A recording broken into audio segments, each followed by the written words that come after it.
Hi, I'm Scott. Welcome back to Canard Boulevard. You may be wondering, what's happened to me? Why haven't I been posting videos? Well, it's because I haven't really had anything to post because I've been working on a large project. In fact, several different projects. And let's talk about one of the big ones, which is the Cowl project. Coming up. You may recall from last year when I put the heating shroud on my airplane, it didn't quite fit, so I had to do some work on the upper cowl. I had to cut a hole out there and get it to fit and make sure that there was clearance around that heating shroud. And then once that was done, I had to glass over top of that, and I did this all inside the hangar, so it wasn't the highest quality work. I just needed it to be covered, and I just covered it, glassed it, did some micro. Well, I decided I need to make that proper, look good, because it was kind of lumpy, and like I said, I did it in the hangar. Plus, I had some other repairs to do, so I brought it back and cut it, sanded it all down, right down to the glass. Did micro, smoothed it all out, and made it nice. So the air is moving over it nicely. So you see lots of sanding, filling, and of course here we have our primer on top. This is UV resistant primer to protect the glass from being damaged by sunlight, and then we did the paint coats on top. Next, we're going to look at the lower cowl. Now you can see that there is a lump on the bottom of the cowl, and that is where the air box is located that is on the bottom of the engine.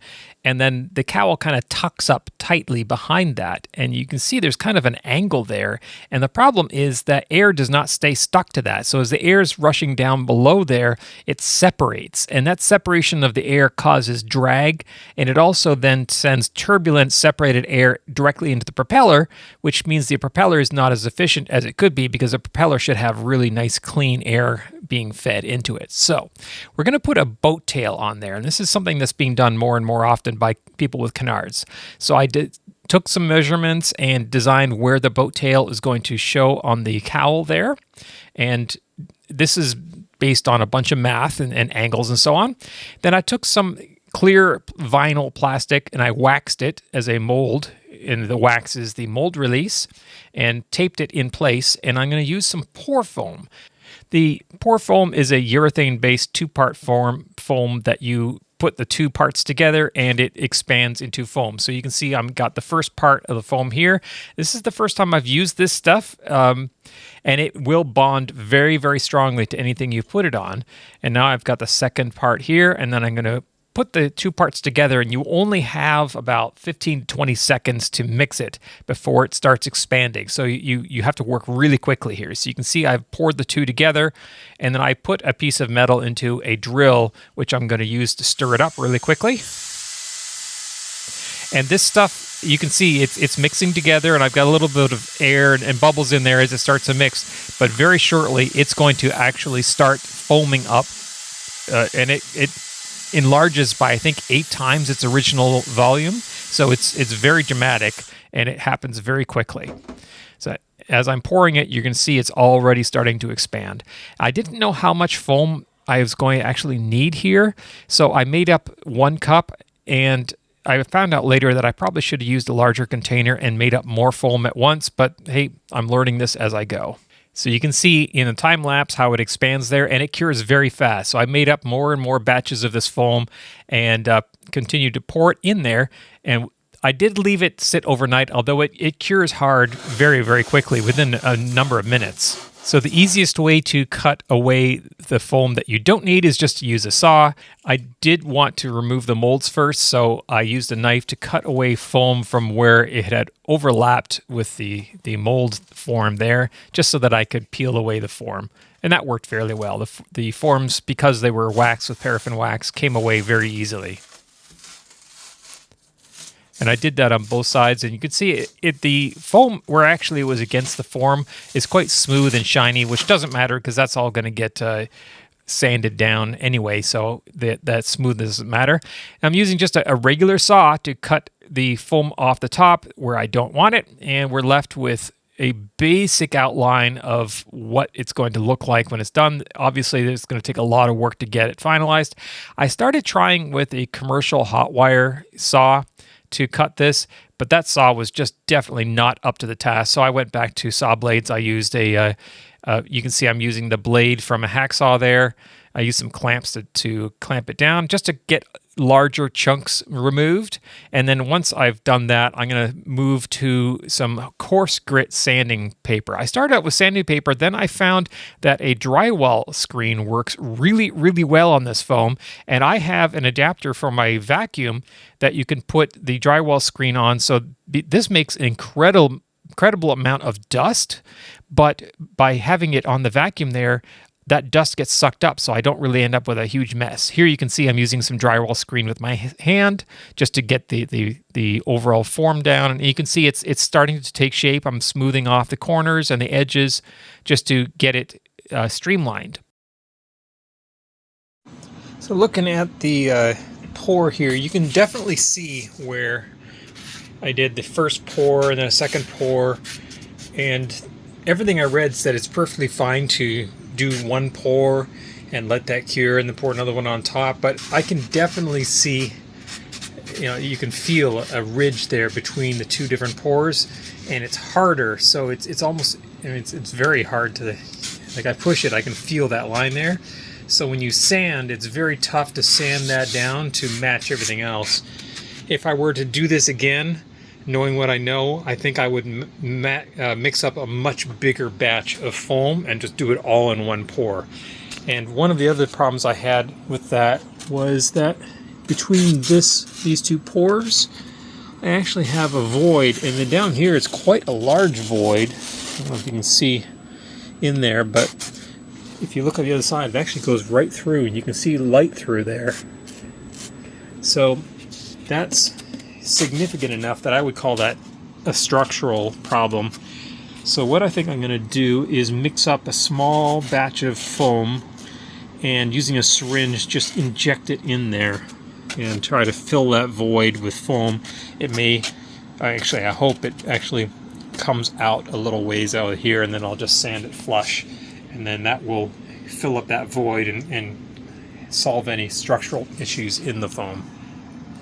This was tough to do because I had to mix it up, get it in the syringe, and inject it in about 30 seconds. All right, that worked reasonably well. I only had a few seconds in order to mix it up, get it in the syringe, and then inject it. I was injecting it into the void, and then it started foaming and thickening up inside the syringe, and it blew the tip off the syringe, and then the rest of it came out all at once. But it is foaming up in there, and it is filled that void. There is a little bit of an opening here that I can just fill with micro. I'm gonna have to sand this again, obviously. And you can see it has filled out on both sides, and it's coming out there, which is good. That's what I wanted. So I think we will call that good. And the other thing I worried about was that it was going to expand and open this void up, but it doesn't appear to have done that. So I'm gonna let this foam cure, and then we'll sand it, and then the next step is to micro all the bubbles and defects in here, as well as feather the edges and radius these corners in here. So that's the next step. So I started sanding out where the foam that I had injected had squeezed out, and that was fairly easy to do with my sanding screen, my drywall screen there. And now I'm starting to remove paint from around the outside there. You can see I need to sand right down to the fiberglass because I'm going to be laying fiberglass on top of this, and I need the glass to bond to glass. I can't bond it onto the paint. So this has does two things. It exposes the glass underneath, and it also roughens it up so that the new glass and the epoxy will bind to it properly. You can see on the top there, I'm actually into micro. So now I am using some micro to just fill in. This is micro that I've mixed up. I'm just using it to fill in some holes and divots just to make sure that it's as smooth as possible. And then once that's cured, I will then spread that, make sure it's nice and smooth, and add in some micro to start on the fillets around the corners. We don't want some hard right angles there. So once that's done, then it's cured. You can see I actually cut out the parts because each of these steps takes a day.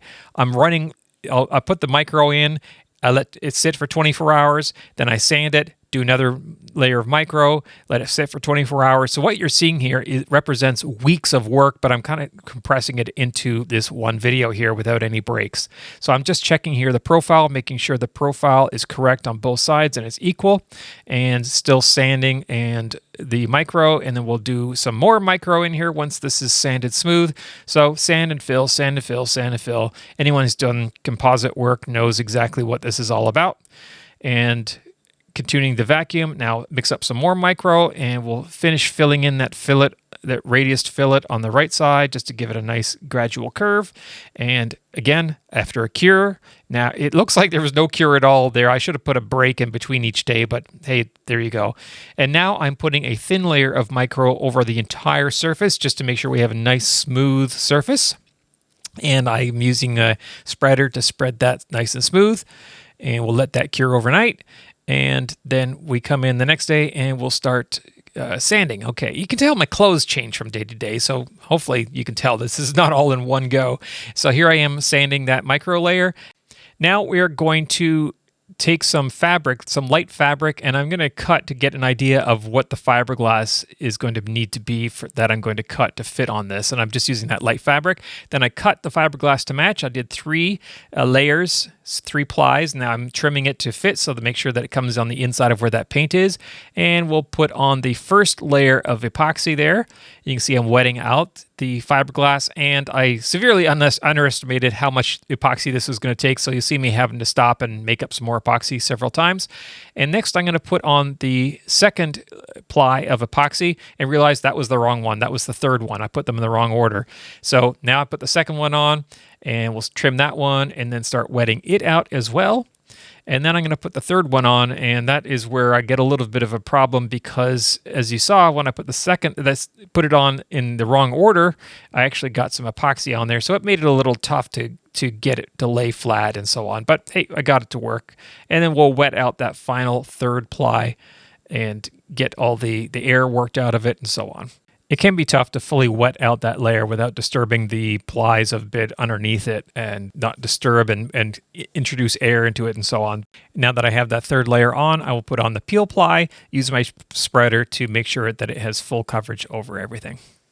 I had a problem in that I had laid out the 3 plies, and the top ply was a little bit smaller, and then I picked them up in the wrong order, and I put the small one on second when it was supposed to go on third, so I had to peel it off and put the second one on. And then the third one went on a little bit wonky because it was already a little bit wetted out. So we're going to take the Peel Ply off and see what we have and see what we have to do to get it perfect.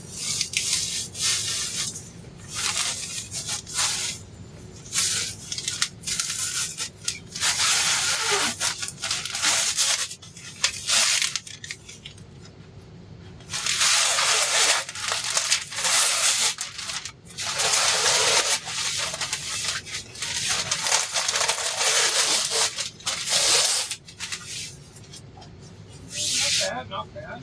This needs a little bit of work back here. We got another air bubble there. Alright, so I've got a couple air bubbles that stood up on that top layer. So it's going to take a little bit of sanding and then some fill, but overall it looks pretty good. Okay, so now that's finished. I'm going to do some last minute sanding just to smooth off some of the areas that have a little bit of a rough edge. You can see me getting things nice and smooth. And then next we'll put on a skim coat of epoxy. This is like a thin coat of epoxy on top that is used just to fill in pinholes. And it's not actually structural, and you actually end up removing most of it. And you can see me sanding off that epoxy once it's cured, and then we'll put on another coat of epoxy, wipe it on clear. So you put it on the epoxy, and then you wipe off almost all of it. So the only thing, the epoxy that remains is what's filling in small imperfections and pinholes so that they don't show through to the paint. So you can see me doing this several times where I'm putting on a thin layer of epoxy, and once it cures, then I'll sand it and then do it again and do it again. And you can see this is, I think, 3 or 4 of these skim coats of epoxy that I'm putting on here just to make sure that I have a nice smooth surface for the paint. And then a light sanding with a 320 grit just so that the paint has something to adhere to the epoxy. And then we are ready for our primer coat of paint. Of course, the sanding always takes the longest. I've done so much sanding on this cowl, and I'm going to vacuum up all the dust and then wipe off all the dust to make sure that we have a nice clean surface. Nope, got to do some more sanding first. Then we're going to clean that off.